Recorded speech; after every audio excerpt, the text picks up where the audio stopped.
Well, in this talk, we're going to focus on management of chronic hepatitis B infection. I do have some financial disclosure because I do receive research grants from companies that make hepatitis B drugs. That includes Bristol Myers Squibb, Gilead Sciences, GlaxoSmithKline, Schering, now called Merck, and Roche, now called Genentech. I also do ad hoc consulting for these companies as well. Before we can start managing anyone, first of all, we need to make the diagnosis. And we cannot make the diagnosis without ordering the test. So who should we be testing for hepatitis B? This first slide summarizes CDC's recommendation. Because hepatitis B is more common in certain parts of the world, CDC recommends that anyone who was born in countries where hepatitis B surface antigen prevalence is at least 2% should be tested for hepatitis B. Now, if they were not born in those countries, but their parents were born in highly endemic areas, which means countries with prevalence of 8% and above, then they should also be tested because they may have been infected through the parents or the family members. Obviously, anyone who's going to donate blood or tissue or organs, we will be screening them for hepatitis B to prevent transmission of infection. Because when a mother is infected, there's a very high chance of passing the infection on to the baby. And if a baby gets infected, the baby has a 90% chance of going on to chronic infection. So a very important group to screen would be pregnant mothers. This is implemented in antenatal clinics, help us identify who is infected so that we can offer appropriate prophylaxis to the newborn baby. Hepatitis B can be transmitted by blood, sexual exposure, and therefore people with high-risk behavior. For example, men who have sex with men, injection drug users, people who are infected with HIV, dialysis patients because they're exposed to blood and blood products and tubings, as well as anyone who is a household or sexual contact of someone who's chronically infected. They should certainly be screened. We now recognize that immunosuppressive therapy, like cancer chemotherapy, or even treatment for rheumatoid arthritis, for inflammatory bowel disease, many of these treatments suppress the immune system and can cause reactivation of hepatitis B. So anyone who's going to start on long-term immunosuppressive or cancer chemotherapy should also be screened for hepatitis B so we can offer them appropriate prophylaxis and prevent fatal reactivation. Of course, we also order hepatitis B surface antigen when we're evaluating patients with abnormal liver enzymes because the elevated liver enzyme may be a result of chronic hepatitis B infection. So the next slide shows the CDC World Atlas. And here basically, if we're talking about screening anyone who were born in countries with at least 2% prevalence, we're really looking at pretty much all countries except North America, United States and Canada, Northern European countries, Australia and New Zealand. Otherwise, most of the rest of the world fall into the intermediate and the high prevalence areas. Why do we need to think of managing patients with chronic hepatitis B infection? Well, that's because we want to prevent progression to cirrhosis and liver cancer. It is important to recognize with chronic hepatitis B that patients do go from a very active state with high liver enzyme, high DNA, to an inactive state, and they can go back and forth. So when we manage patients with chronic hepatitis B, one of the most important things is that we rely on serial testing and not a single time point. Well, what are the factors affecting disease progression? You can broadly group them into three groups: the host factors, the environmental factors, and the viral factors. For the host factors, men tend to have worse outcome than women. The older you are, perhaps that just is a reflection of longer duration of infection. People whose immune system is not as strong. And there are increasing data on genetic markers as well, although that's still very early stage. Well, what about environmental factors? Well, we know that alcohol and chronic viral hepatitis do not really go well together. And people who consume alcohol habitually heavily increases their risk of progressing to cirrhosis and liver cancer. Co-infection with other viruses, such as hepatitis C, HIV, and hepatitis D or the Delta virus. The Delta virus is an interesting virus that would not be present except in the presence of hepatitis B. This is almost like a parasite virus. And when that happens, there's increased chance of cirrhosis and liver cancer. And obviously someone who's been exposed to carcinogens, for example, in African countries, there's still places where people are exposed to aflatoxin. Well, what about viral factors? Well, we now recognize that hepatitis B, like hepatitis C, they're different genotype. We call them A, B, C, D, E. And at least in Asian countries, genotype C is associated with a higher chance of liver cancer. In the United States, we're still not sure because we have very different genotypes being prevalent in contrast to Asian countries where it's mostly C and B, and C is worse than B. There are different variants of the hepatitis B virus. Some appear to be associated with a higher chance of liver cancer than others, and certainly persistently high levels of hepatitis B virus is associated with a higher chance of progressing to cirrhosis and liver cancer. Now, I want to emphasize persistently high level. So if you see a patient one time, you get one high level, that is not enough to really tell you whether the risk of liver cancer and cirrhosis in the future is necessarily high or not. When we talk about management of chronic hepatitis B infection, well, what are the things that we need to consider? Well, first, we need to assess the viral replication status, evaluate the activity and stage of liver disease, decide whether antiviral treatment is indicated, determine whether cancer surveillance is indicated, and we should also counsel the patients on measures to reduce liver injury, as well as measures to prevent transmission of infection to other people.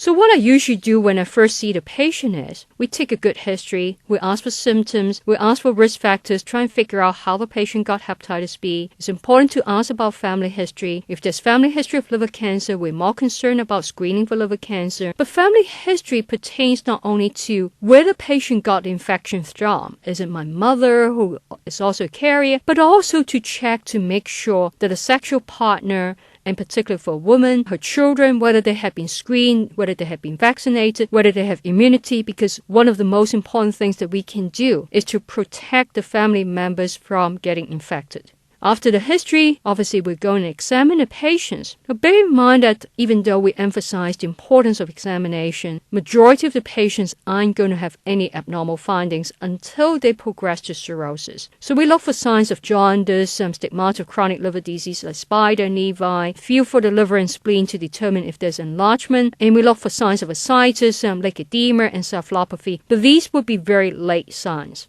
So we rely a lot on blood tests. There are really different groups of blood tests. So we would have blood tests that assess the virus replication status. That means testing for E antigen, anti-E, hepatitis B virus DNA. If they're E antigen positive, high level of DNA, that means that the virus replication is more active. We want to assess the liver disease. So we would be ordering tests such as blood counts, particularly including platelet, a liver panel, and a performance time INR. Well, why do I emphasize platelet? Because in someone with liver disease, if they have a low platelet count, unless they have a hematological condition, that usually indicate that the patient may have progressed to cirrhosis or at least have portal hypertension. Liver panel is important, but even if someone has normal AST and ALT, particularly if it's one occasion, it does not necessarily mean the liver is normal. You can have patients with cirrhosis and normal liver enzymes. And certainly, we look for synthetic function, low albumin, high bilirubin, but those are really late signs. By the time the patient has increase in bilirubin, low albumin, that's usually not early stage cirrhosis, but more intermediate stage cirrhosis. Same thing with prothrombin time INR. If the INR start going up, that's a pretty late sign. Because patients of hepatitis B could have acquired infection through certain behavior or certain risk exposure, they may also have been infected with HIV and hepatitis C, and it is important to screen the patients for those other viruses. It's also important to recognize that patients with hepatitis B could have liver damage from other things. For example, they may have hemochromatosis. They may have Wilson disease. So when I see the patient for the first time, I would also order tests for other common causes of liver disease. Whenever I suspect a patient with cirrhosis, maybe because the patient has a big spleen on examination, or maybe the platelet count is low, or maybe I start seeing abnormal synthetic function. And certainly in patients who are already in the 40s and 50s who might have been infected for a long time, I would order an ultrasound because it helped me further assess if the patient has cirrhosis. If I see a small nodular liver, if I see splenomegaly, that gives me more indication the patient has progressed to cirrhosis. It also allows me to assess for hepatocellular carcinoma. Now, whether liver biopsy is indicated or not is really highly dependent, and I'm not going to go into details. In general, you do not need a liver biopsy to make a diagnosis of hepatitis B, and we can make decision on treatment or not treatment based largely on blood tests. But in gray zone patients, a liver biopsy can be helpful. Well, what are the purposes of treatment? Well, obviously, we want to suppress the virus. If possible, we want to get rid of it, but it's really not easy because hepatitis B, like HIV, like CMV, is very difficult to completely eradicate. All we can hope for is a long-term suppression. But if we manage to suppress the virus, we can decrease liver inflammation, decrease fibrosis, and ultimately, obviously, our goal is to prevent progression to cirrhosis, liver failure, and liver cancer. Well, what treatment do we have? We actually now have 7 approved treatments, 2 formulations of interferon, 1 standard and 1 pegylated, and 5 oral treatments: lamivudine, adavovir, entecavir, telbifedine, and tenofovir. Now, those of you who are familiar with HIV treatment would have used emtricitabine and Truvada, which is a combination of emtricitabine and tenofovir. These also have activity against hepatitis B, but the studies were not done, and so they're not yet approved for hepatitis B. Well, if we were to put patients on treatment, how would we assess their response? In general, we start with assessing virologic response. So we would monitor serum HBV DNA. We hope to see a decrease in HBV DNA down to undetectable, stay undetectable. For patients who are initially e antigen positive, we want to see clearance of e antigen, seroconversion to anti-E antibody, and for everyone, we hope that we can achieve S antigen clearance. But that is accomplished in very, very small number of patients. We're treating a liver disease, so we certainly want to see the liver get better. We want to see the AST and ALT normalize. We seldom do repeat liver biopsies in clinical practice, but if you do, you want to see less inflammation. And the data to show that with successful treatment, over time, there's also resolution of fibrosis and even reversal of cirrhosis. For patients who already have liver failure when we start treatment, we'd also like to see whether there's clinical response, jaundice going away, ascites disappearing.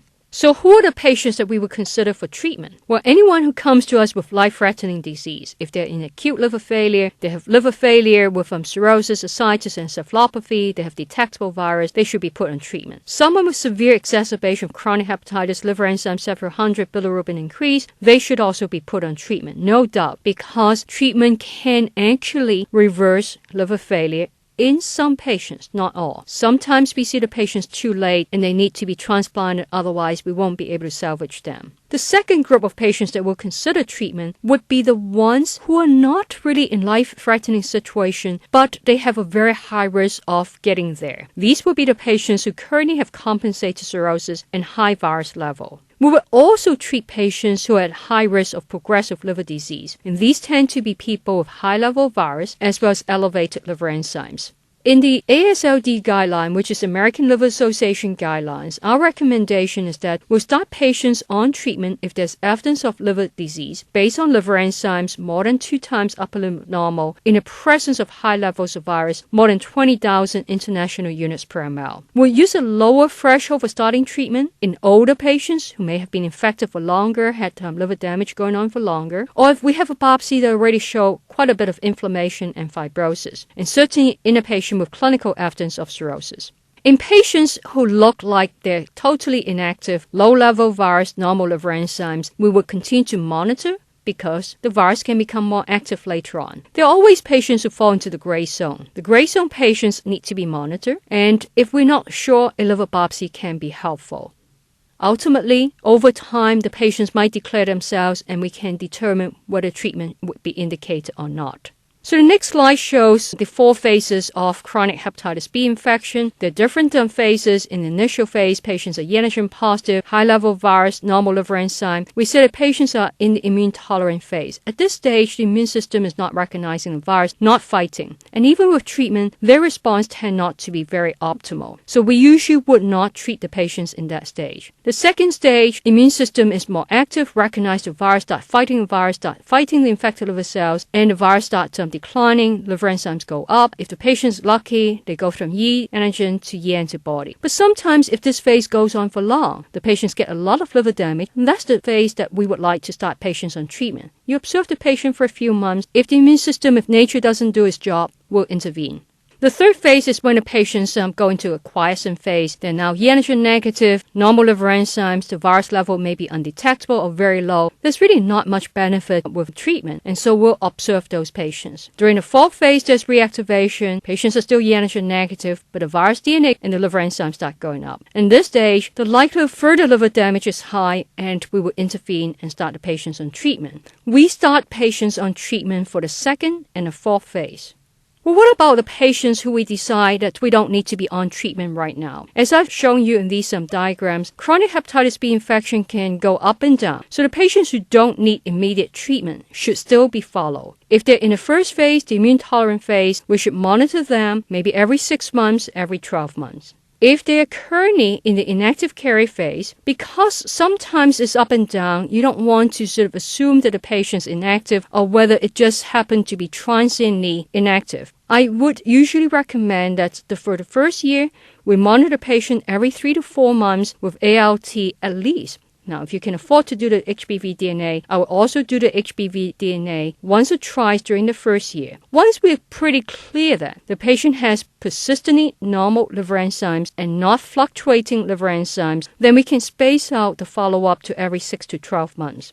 For the patients who already have been going up and down fluctuating, we certainly would want to monitor them very closely. And if they keep staying in this yo-yo state, they may also be candidates for starting treatment. This next slide shows one of those patients who initially had normal liver enzymes and fairly low level of DNA. But after a year or so, all of a sudden the liver enzymes go up and the virus DNA go up. And while we were deciding to treat or not to treat, the liver enzymes start coming down. And you can see that after another year or so, everything settles down again. This just is a very typical example of hepatitis B. Continued follow-up is important.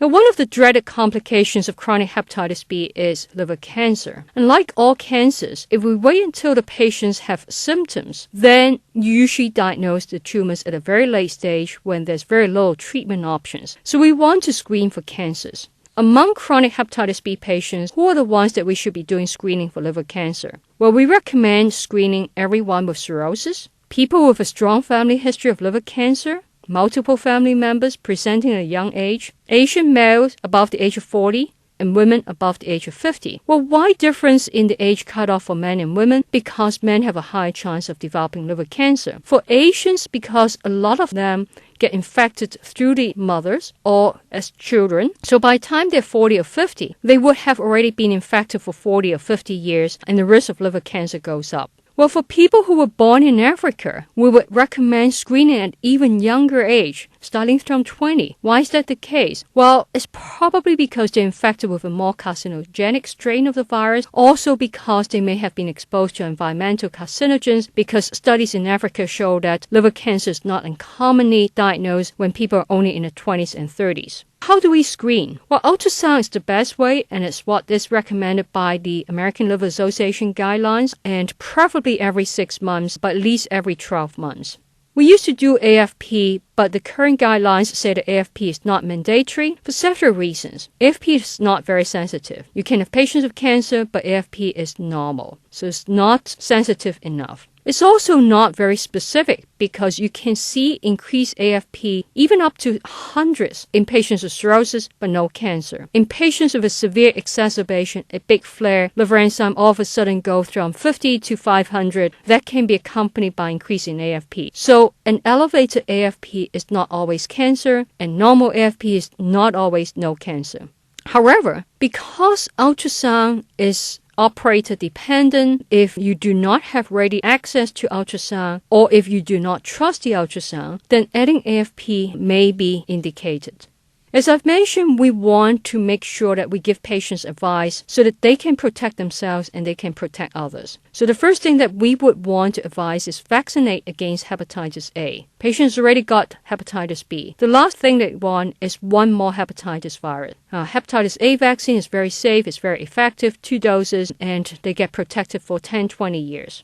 We also want to counsel the patients on precautions to prevent transmission of infection. So avoid sharing household articles that may be contaminated with blood, such as razors and toothbrushes. Screen and vaccinate the family members, sexual partners. We also want to counsel the patients on limiting alcohol intake. Now, if a patient is a carrier with normal liver enzymes and they have 1 or 2 drinks a week, that's fine. But certainly if a patient has very active disease, has got a lot of fibrosis in the liver already, or has cirrhosis, we'll say, well, you got to really quit them completely because adding alcohol to a damaged liver is not a good idea. People oftentimes ask, well, what about Tylenol? There's so much going on that tells us that Tylenol is bad. Well, Tylenol is certainly bad when taken in excess, and patients with underlying liver disease should not take more than 2 grams of Tylenol a day, and certainly not more than 8 grams a week. It's important that patients understand Tylenol is not just in Tylenol because it is really acetaminophen that they need to watch out for. It can be in cold medicine, it can be in sinus medicine, it can be in headache medicine, and it can be combined with other narcotics.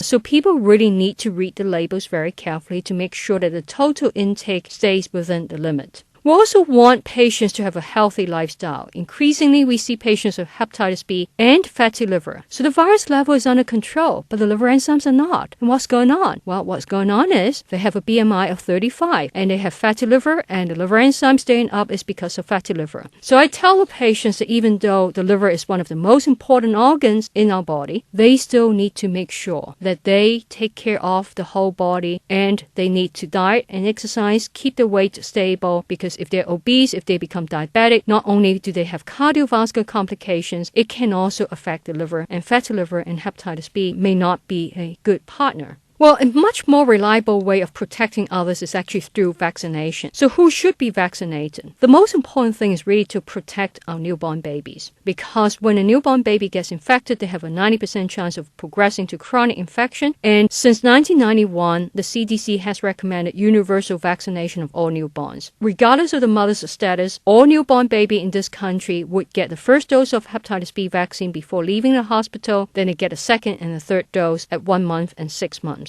But if the mother is hepatitis B surface antigen positive, then the baby also gets 1 dose of hepatitis B immune globulin to provide immediate protection within 12 hours of birth. If there were children and adolescents that were born before the implementation of universal vaccination, or sometimes with immigrant children, they should also be vaccinated, unless they have been vaccinated at birth and you have documentation that that is the case. Certainly adults at risk of infections, such as occupational, like us, doctors, nurses, people who work in a hospital, sexual and household contacts of those who are infected, people with high-risk behaviors, and for example, injection drug users, people with multiple sex partners, sexually transmitted diseases, people born in endemic areas, or persons born to parents who come from highly endemic areas, they should also be vaccinated. We also recommend vaccination of all dialysis patients. And in fact, because dialysis patients usually don't make very good antibody response, we must check the antibody response on a yearly basis. And if the titer drops, give them a booster dose. We also recommend hepatitis B vaccination for people with chronic liver disease, such as hepatitis C, because again, once they have hepatitis C, we don't want them to get another virus. Well, what vaccines do we use? Well, we've completely used some genetically engineered vaccines nowadays, actually for the last 20 plus years. It's usually given as 3 doses, month 0, 1, and 6. It can also be given as a combined vaccine called a Trimrix. This is hepatitis A and B combined together. How effective are these vaccines? They're highly effective. Within a few weeks, you will start seeing antibody response. But you do need 3 doses to get a high enough antibody response and to get a high proportion of people getting a response. After 3 doses, generally speaking, for immunocompetent adults, children, and young adults, you get about 95% chance of a good antibody response, meaning an anti-HBs titer, surface antibody titer of more than 10 units. Many people ask, my son was vaccinated at birth and he's now 19-year-old. Does he need a booster? Well, there's really no data to tell us whether a booster is necessary. Follow-up studies show that the vaccine provides protection for people up to the age of 18-20. It is true that in some situations the antibody titers start declining, but that does not necessarily mean that the protection is gone, because many people do have immune memory. So right now there's no official recommendation on which ones need booster vaccination. The vaccine is generally speaking very effective, but there are vaccine failures. Sometimes the failure is technical because people didn't take all 3 doses. People take the vaccine in the wrong place. For young babies, they should inject to the lateral side of the thigh. For adults, it should be in the arm. And if the vaccine is injected into the fat and not the muscle, it is not as effective. But there are other factors associated with poor response, such as older age, immunosuppressive state, diabetes, chronic renal failure, cirrhosis, people who smoke, smoke, people who are very obese. So there are situations when the vaccine fails. And there may be genetic reasons for vaccine failure as well. What are the take-home messages for management of chronic hepatitis B? Well, first thing is, it can be prevented. We have very safe, very effective vaccines. It can be treated. I wouldn't say that we can cure hepatitis B. We can suppress it. We can maintain viral suppression. We can reduce liver inflammation. We can reduce the chance of progression to cirrhosis, liver failure, liver cancer. But the virus is not completely eradicated. So long-term monitoring of the patients is important. When we initially see someone with hepatitis B who's hepatitis B surface antigen positive, we should always assess the replication status of the virus, the activity and stage of liver disease, how much damage the patient already has got. Should treatment be started? Should cancer surveillance be started? And we need to remember that lifelong monitoring is necessary. Thank you.